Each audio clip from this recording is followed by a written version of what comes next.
Oh, live producer.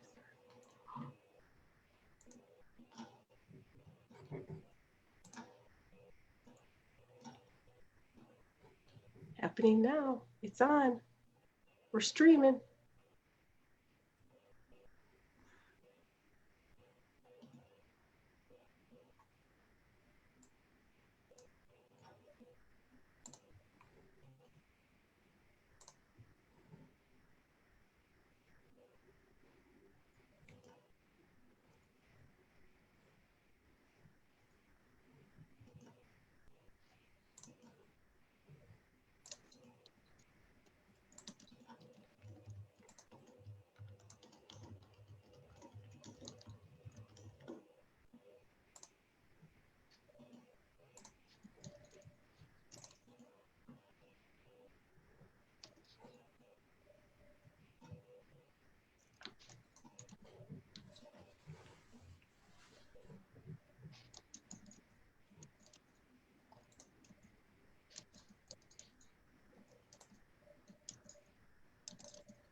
All right, it's Tuesday, 15 minutes with Talk Me Off the Ledger. I'm with Beth Melcher of Be Money Fit, Jacob Schrader of Ascend Consulting, and I'm Amy Walker. Today's topic, the 1st of December, so we thought it would be appropriate to talk about prepping for year end. December is a great time to start thinking about it. So are you a prepper? Jacob, are you a prepper? Do you do certain things to get ready for year end? I definitely start thinking about the next year and saying, how do we want to close out the year, make sure everything's tied out. And, for our own business, we do a lot of strategy planning in the last quarter of the year, saying, what is going to be our goals for next year? What's our strategy going to be? How are we going to achieve those? What does that look like from a scaling perspective? And then from the accounting side, we also dive in a little bit and say, let's start making sure everything is tied out well, so we come into year end and year end becomes easy instead of complicated. When you say that the first thing you talk about doing some projections, doing some things like that, I mean, do you do full out budgets for all of your clients? Are those only certain clients that ask you for them? Are you using, tell us more about it. Yeah, so I mean, in our own firm, we do some pretty heavy revenue projections. So we don't do full-blown forecasting, but we definitely do revenue projections. And we work through and set some client goals, some client acquisition goals, and we say we're going to acquire this much revenue each month. So we set some pretty hard goals around that. We don't go through in our own firm and budget out all of our expenses and everything from that standpoint. We focus on the revenue side. Now, revenue is driving some expenses. So do we need to hire additional staff? Do we need to do that? For some of our clients, it just depends on the level of service we're providing those clients, right? Some of them we definitely go through and build out projections.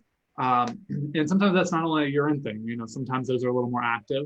And then we definitely have ones end of the year, we sit down, we set goals for next year, and we say, okay, if we're going to achieve those goals, what kind of budgets and projections do we need to set for marketing, for staff, for different things, so we can actually make those goals achievable. Do you use, okay, so you're talking about mainly your internal stuff, which is great. I think accountants, it's kind of like the same thing though for our clients, right? Like we do the same thing for clients. It depends on that level of engagement you have with the clients. Mm-hmm. Mm-hmm, mm-hmm. So wait, Amy, I think it's great to hear an accountant. Go ahead. Say his firm, ASCEND. Pronounce his firm. Ascend. You say it, Jacob. Ascend. Ascend. See, to me, you guys say ascend. Ascend. And I'm like, how do you ascend. say it? Ascend. You guys say ascend? Like ascend. Like ascend. I'm like, ascend. Ascend. All right, let's ascend to the next topic, Beth. Ascend. Way up there in northern Michigan. Let's ascend to, what do you do for budgeting? Do you use the QuickBooks budget module by any chance? We also say, we'll get to the planning. We say, instead of MOM, mom, everyone says mom. We say mom. It's my mom, like my pants. like people, I used to live in Arizona and they're like, are you calling your mom about your pants? Like they always would make fun of me for doing that. So apparently we say Do you mom. Pants. have you worn your snow pants this year? I have worn my snow pants.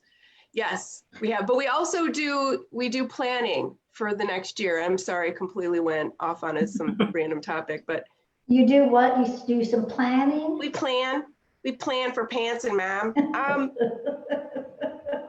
We do, but I'm like the Levy-Feely planner, right? So I don't necessarily think about client acquisition strategies right at the beginning. I go all the way back to the company values to dial them in, to kind of make sure we got the right people on the bus. You know, they say this in good, is that good to great? I think the right people on the right seats on the bus to make sure everybody's going, because like accountants this year, I'm so glad I don't do tax prep. I can't even believe how, like, I literally talked to a CPA this morning who might be on this call, who said, I've got to go to tax planning strategies with my clients now. I'm like, holy cow, didn't tax season just end? And you.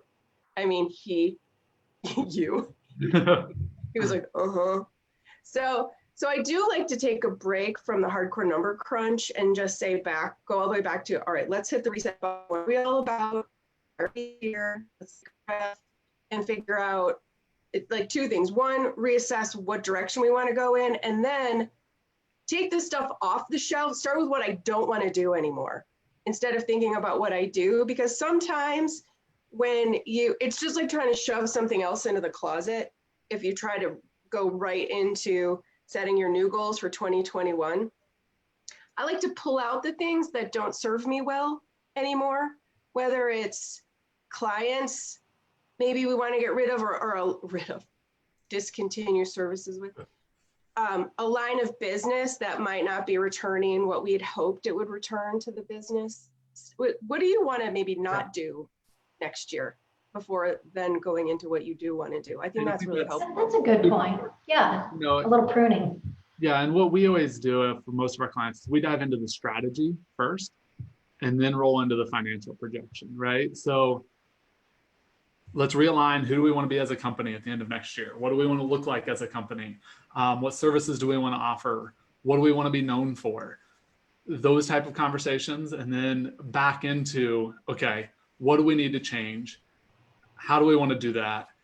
And then let's build out the financial projection to match that, right? And say, what do those adaptations mean? Because sometimes, to Beth's point, your best way to grow is to prune. You know, you go and you prune some of those things that are not maybe in your wheelhouse anymore or shouldn't be in your wheelhouse. And that gives you the capacity to really grow in the direction that you need to, and reignites that passion inside of you as well, because now you just cut off the dead weight that was weighing you down and really being heavy. I mean, Jason Blummer was saying, like, you sell capacity, right, Amy? Like, yep. Did you hear him talk about that? Yeah, and I think that it's okay to say 3 years ago, we would have taken this type of client, A, because we needed the clients, and B, we had the capacity to sit and train people and do QuickBooks training and things like that. But if you have grown where that is not a vital part of your business anymore, that's okay to say, I'm going to prune that, because there are plenty of accountants who want that work and that would be happy to take it and would do probably a better job at it because their heart's in it. Whereas you've moved to something else that your heart's in that instead. So yeah, capacity, you're selling your time, your capacity. So I have to ask you about how you go about that, because you ever go through your pantry and you've got that fig spread in the back. It's perfectly fine. Your mother gave it to you last year in that crazy basket for Christmas with the cheese, and you're looking at it, but it's taking up space in your pantry. And you're looking at it, you're like, I can't throw it out. It's still got a little bit of value someday if I ever want to eat the fig spread on brie, but you're never going to do it. No, share the figs with the fig pantry. Let somebody else enjoy it. Yeah, pantry.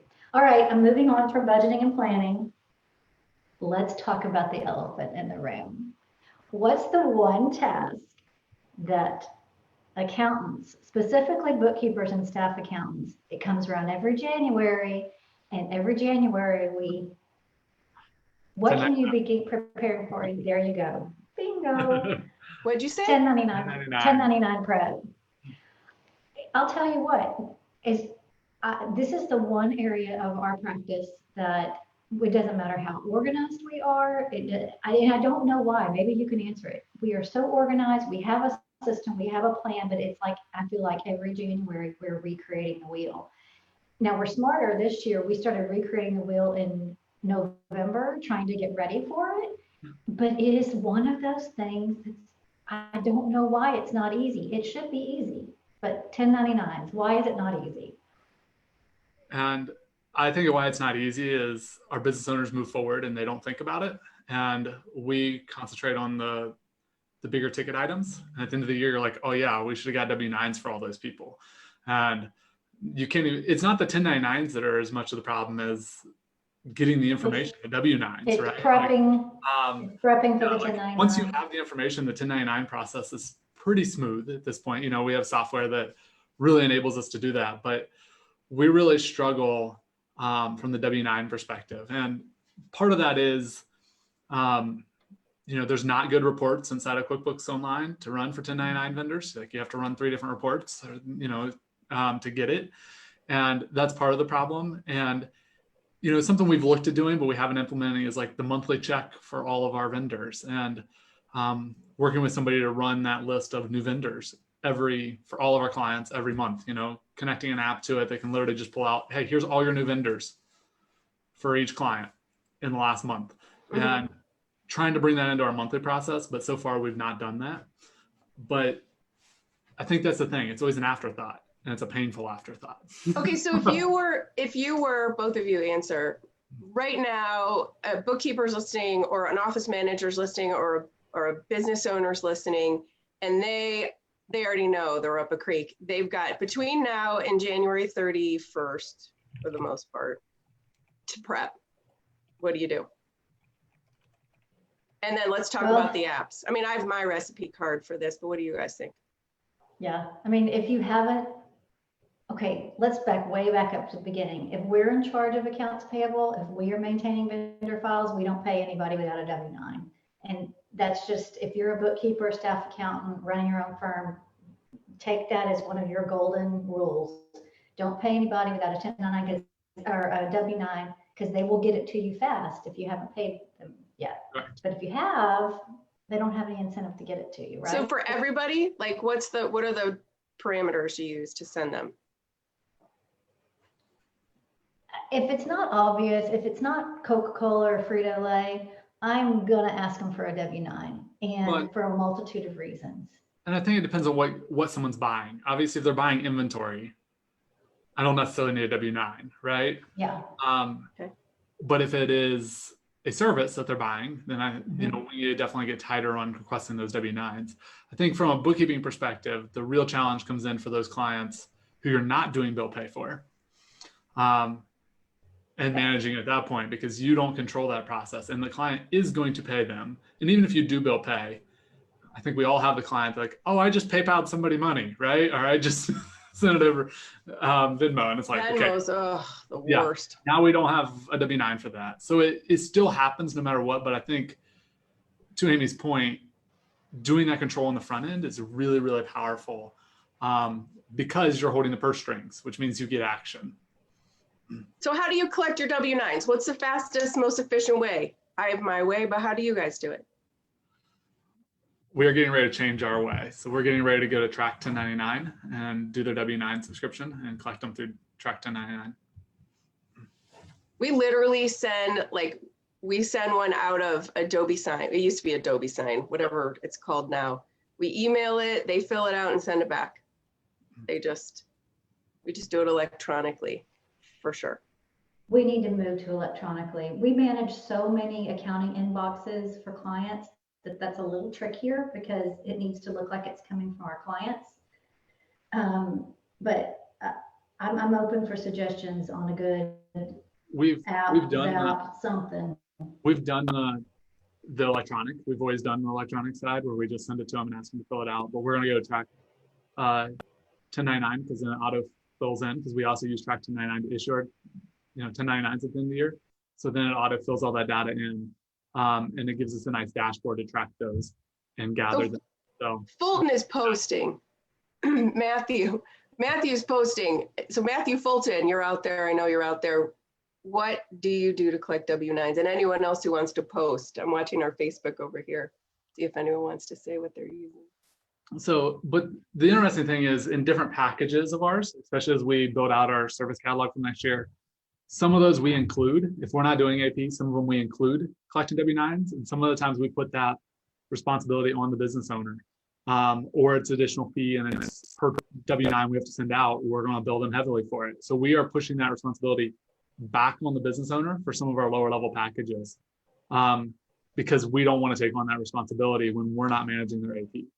And we've just realized too often we don't charge enough for 1099s and the headache it causes. So this is one of our ways of, we are actually going to start billing for the W-9 we have to collect, as well as billing for the 1099 we have to collect. We used to just say it's a 1099, we're handling that whole process. But if we have to go collect that information, that's an additional charge. It's not in that 1099 fee. So we have started changing that process just because no matter how much we feel like we try to stay on top of it, it's a painful January because of 1099. Okay, what did Matthew say? What is he using? He's not telling us yet. Oh. Perhaps he can post later. Okay, so then the last little nugget we'll leave on this before we move to our last bit of prepping is there's 1099 NEC this year. NEC? NES? What is it? NEC, NEC. non-employee compensation. We're a Which is Nintendo different from- corporation for the people in my household. Exactly. And then there's still a 1099 miscellaneous that needs to be filed as well. So that's new this year. So if you're not well versed on it, do a little quick Googling and figure it out. And I'm sure sometime in January we will talk about this again, but there is a new form. And what we have found as part of our prepping is that QuickBooks Online did incorporate the new form in the software, which was great, but all the prior year mapping that was there has disappeared. So you need to go back through your client accounts that you have taken the time in the past to get set up and do some remapping. So take care of that December. So Okay. let's wait. So what are some tricks in the mapping? Because I bumped into, do we have a minute? Because I find that people will sometimes just pick like random stuff on the P&L, forgetting that maybe accidentally they booked some stuff onto the balance sheet. And if you don't reference the balance sheet also in your mapping, you can miss a whole chunk of stuff.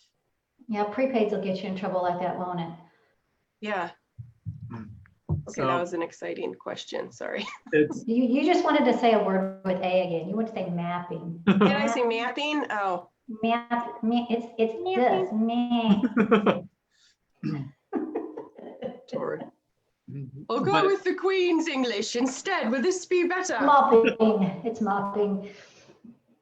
But Beth, to your point, I mean, this is where we always struggle with mapping, right? And we don't use the mapping inside of QuickBooks because we use Track 1099, so we're always mapping outside and we're mapping from there.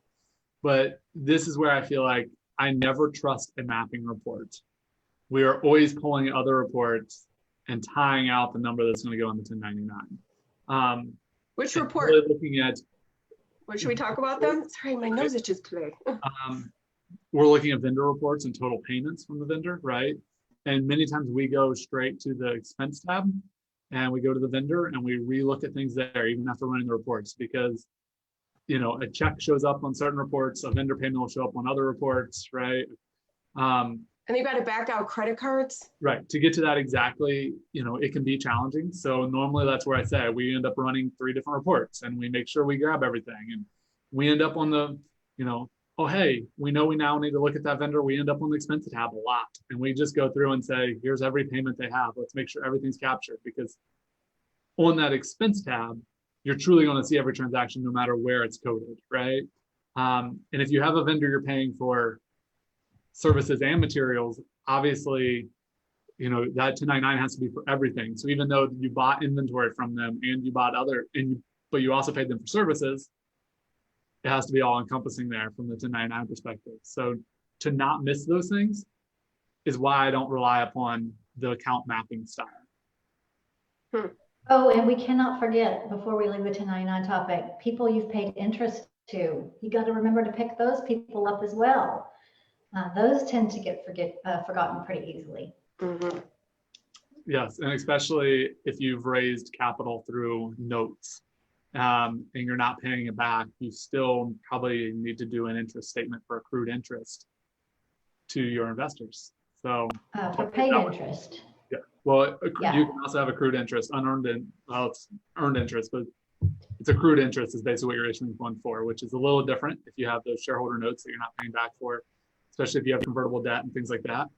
Watch out for those, because we see those missed quite a bit of times because nothing was paid. Okay, so I'm looking at my list over here. We like to do a GL scrub, and that sounds so fancy. We like to do a GL I'm like, scrub. sweet. What is it? I like We that like lip to do a GL scrub. scrub in December. Yeah, A yeah. GL It's like it is a little exfoliator. Will it get rid of these? Gosh, I don't know. If it does, let me know, because I'll do it every day. Jacob's like, whatever, people. Okay. So we like to do that just to make sure everything's in the right bucket. And so we're not rushing. I mean, all we have to worry about is December. Now, we've been keeping up with the books all along, so that GL scrub shouldn't take very long. What are your ingredients on your GL scrub? What do you do? I literally pull up the GL report and scan it and make sure everything's in the right bucket. And, you know, if we need to use that reclass function in QuickBooks, and just a clean eye to look at everything one more time before year end. The whole general ledger, the whole thing. Yeah. Like that It doesn't take long. big report. Yeah. Yeah. Anything else y'all like to do before year end? Yeah, I mean, it depends on client size. Obviously, if you have a $20 million company with, 50,000 transactions in your GL, you might not, scanning it's not going to get you there. But You don't have any of those, Jacob. Quit pretending. On those ones, when we have bigger clients, we definitely do go spot check though. And we'll grab, especially from a tax perspective, we grab certain accounts and we're going to look at what's in those accounts. Especially we glance at like repairs and maintenance. Is anything in repairs and maintenance that should have been capitalized? Let's double check that, right? So we're just grabbing certain accounts out, especially material accounts, and saying what's in there and should anything be classified differently or not. So we might not check every account, but we're definitely doing a spot check through there. I also wonder, so I'm a bookkeeper, I'm a non-CPA, non-tax prep accountant. And in some cases, I need to make sure my clients have transacted the things they need to transact TikTok by the time the clock stops.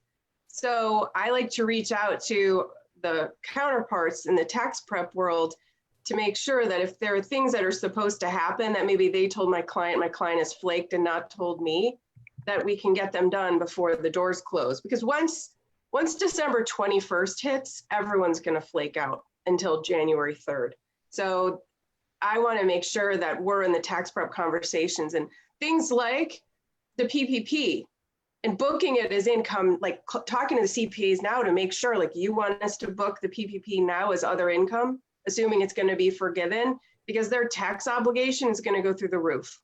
Like, what are the things we need to know and what steps can they take to mitigate that? Because that's a huge shift this year.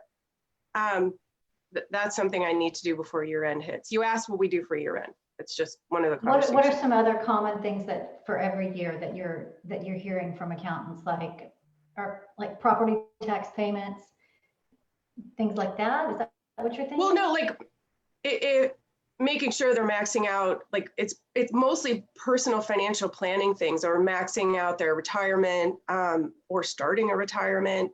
Do they want to do anything, any equipment purchases?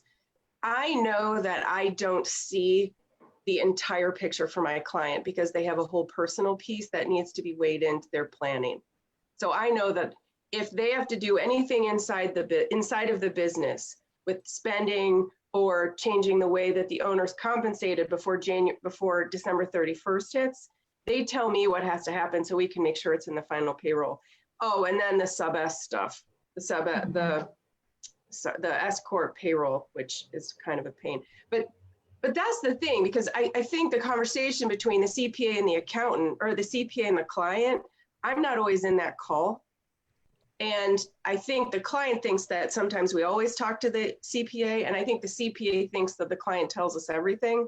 So we kind of have to nudge our way into the conversation to make sure that if someone was told to do something, that it happens on time. Yeah, that's good advice.